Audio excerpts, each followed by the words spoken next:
Hi, welcome back to YouTube Show Me How, Corsa Edition. Today we're going to look at the engine code P0100, which points towards your MAF sensor. Okay, so we started the car, and as you can see already, just over here, we've got an engine error light. Okay, so we'll investigate that using one of these. This is an ODBD computer, which we can check the car's computer to see what the problem is. And I've already got it plugged in, and it's showing up P0100 MAF or VAF A circuit malfunction. So it's a bit of a generic error, but I already know what the problem is with the car. But we're going to go through a few things that you should look for before you go out and buy a brand new MAF sensor. Okay. Firstly, what does the MAF sensor look like? Well, here it is. They're pretty much exactly the same on every single car, and they're always going to be connected to the same place. So it's going to go from where your airbox is, with the air pushing in towards the engine, okay? And that's really important, that you make sure that your MAF sensor is the right way round. To help you, most people, manufacturers, they stick a little arrow on there to show you, and the arrow points towards the engine, okay? So that's your first sign. If you've got it on backwards, it's not going to work. Okay, so we've seen we've got the error code. Now what the MAF means is that it's got a problem detecting how clean the oxygen is that's coming in through the fans, through the filter, through the MAF sensor and into the engine. Okay, I'm not going to tell you exactly what a MAF sensor does because you probably don't care. You just want to fix the problem, don't you? So let's take a look at a couple of things that you need to look at first. This is the airbox. So what you're going to want to do with this is take it apart, have a look at the air filter, see how clean it is on the inside. If it's got dust in there, leaves, debris, clean all of that out, pop in a new air filter, try the car again. Maybe it's dirty. If it is, then all you've got to do is take the MAF sensor off and get a can of this, okay? This is electrical contact spray. The great thing about this stuff is that it completely evaporates and doesn't leave any residue at all, which is what you want. Don't use WD-40, don't use Fairy Liquid, use something like this, it evaporates. You can buy special MAF spray as well, but MAF spray and electrical contact spray, they're exactly the same thing, only the MAF spray tends to be more expensive. This cost me £5.99 from my local hardware shop, okay? You can get it anywhere, you don't have to go to Amazon, you don't have to go to B&Q, you don't have to go to Wix or somewhere like that. You can go down your local hardware store or your local motor factors and pick up a can of this. It's really good stuff, and I'll show you what to do. Give it a shake.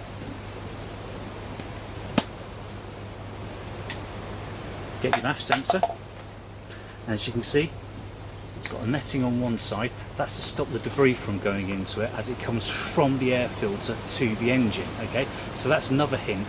This bit points towards, this bit points towards the air filter. This bit points towards the engine. The actual MAF sensor is inside there, okay? Don't touch it. Don't touch it. It will break, okay? They're very sensitive things. All we're going to do, we're going to get the spray. Okay, turn it round, and we're going to spray through it. And then turn it round and spray through it. Alright, leave that for 5 to 10 minutes, give it a shake. Leave that for 5 to 10 minutes, put it back in the car to try again. If you're still getting an error, then what we need to do is check to see if the electrical connections going to the MAF sensor are working. Because if they're working and cleaning it isn't working, then it must be the MAF sensor that's actually broken and needs to be replaced. But it's not a problem because it's so easy to do.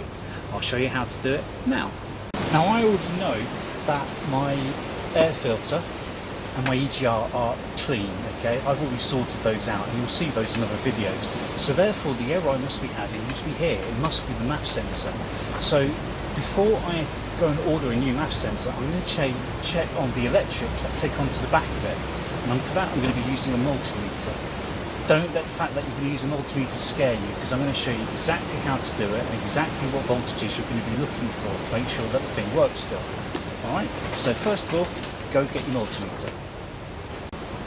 Multimeters aren't very expensive, you can get them from Amazon for about £10.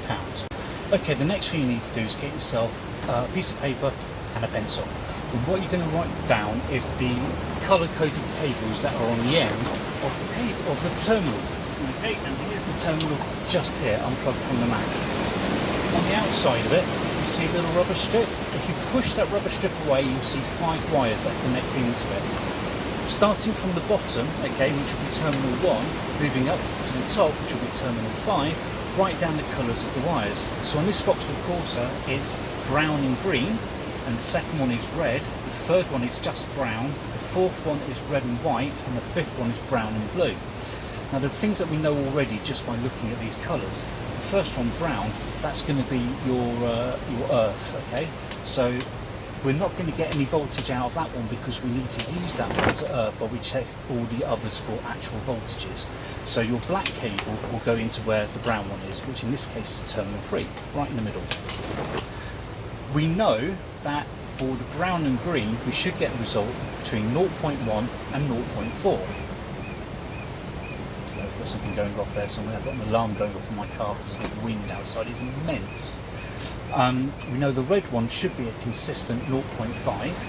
The red and white one is telling us what the voltage is in the car battery, okay, which is going to be somewhere between 13 and 14 you'd expect. And the brown and blue one should also give us a 5 volt voltage. Alright, so now we're going to go and get our multimeter and we're going to check these voltages. We'll try again, shall we? Get your voltmeter. Put the black cable, the earth cable, into terminal 3, and then with the red cable, which is one where we're going to be measuring the voltage, what we're going to do is we're going to put it in terminals 1, 2, 4 and 5 and check those voltages. So for terminal 1, which is brown and green, we're expecting a voltage of anywhere between 0 and 0.4. For terminal 2, which is the red one, we're looking for a voltage of 0.5. For terminal 4, which is red and white, we're looking for a voltage of anywhere between 11.5 and 14 volts because that's your battery, okay? And for the fifth terminal, which is brown and blue, we're looking for another 5 volt voltage. If we get all of those results, okay, we know that there is power, the correct power going to the MAF sensor. If any of those results are wrong, that means there could be a problem with your power connector. If the results are right, then we know it's definitely going to need a new MAF sensor, okay? But this is going to save us a lot of money trying to work this out. We can save you a lot of money from having to go to a garage to get them to do it for you. So here we go. Right, here's the red one. We're going to go into terminal 1, power cable that goes into the MAF sensor.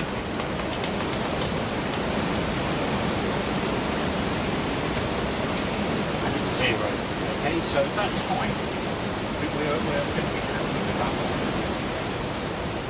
Now let's look at terminal 2.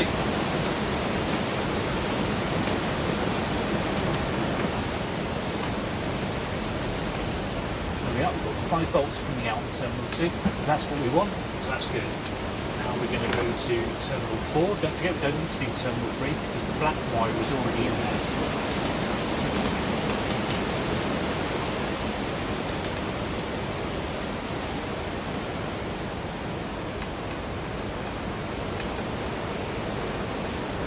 11.5 volts, okay, that's good, that's the car battery, that's fine.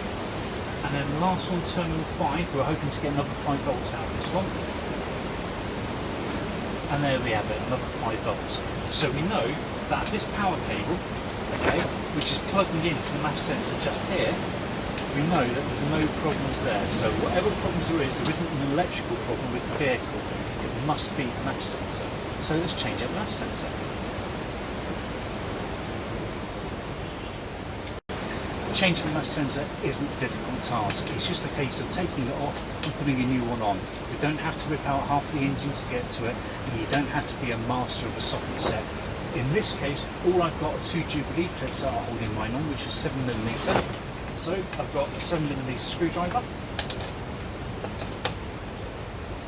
And all I need to do is loosen off these Jubilee clips. Place that nice and loose.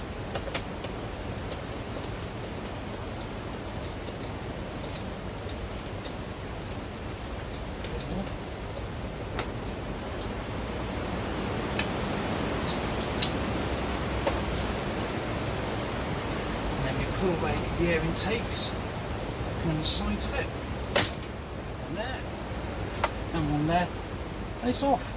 How easy was that? And here's my replacement MAF sensor here. Okay, It cost me £10. It's a used one. I bought this from Southwest Vauxhall Spares over in Swindon. I went and picked it up yesterday. £10. You can't argue with that. And the good thing about these people is they test the parts, okay? Which is an issue when you buy second-hand parts on some of the auction sites.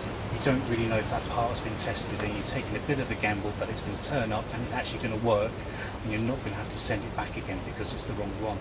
The other good thing about Southwest Vauxhall Spares is they actually made sure that this is the correct unit for my car, because there are several different versions of this car and they all use different versions of the MAF sensor.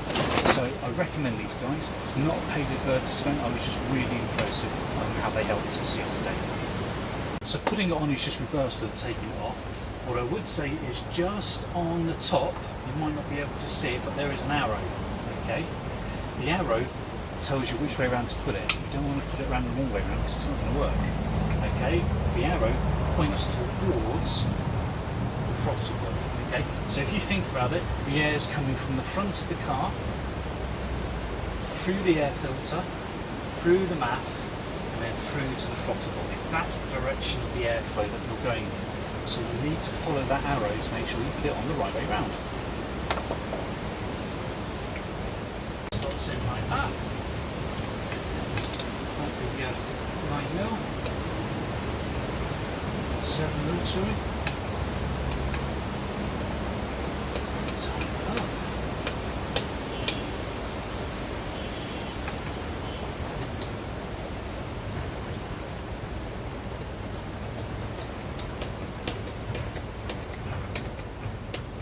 Make sure it's really tight. Actually, don't over tighten it, but make sure it's really tight because we don't want to let any air leak in from the sides of it.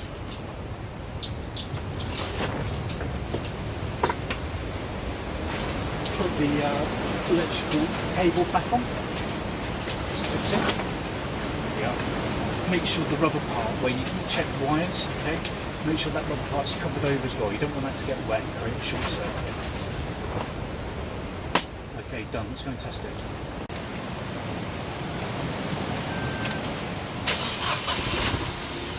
Car starts, always a good thing. And the light's gone.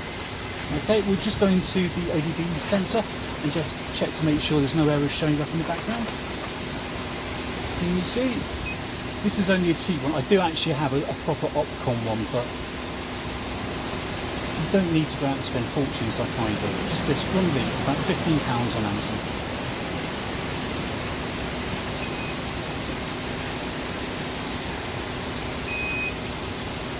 Okay, and the key to the menu. Scroll down to option 2, which is trouble codes, and press enter.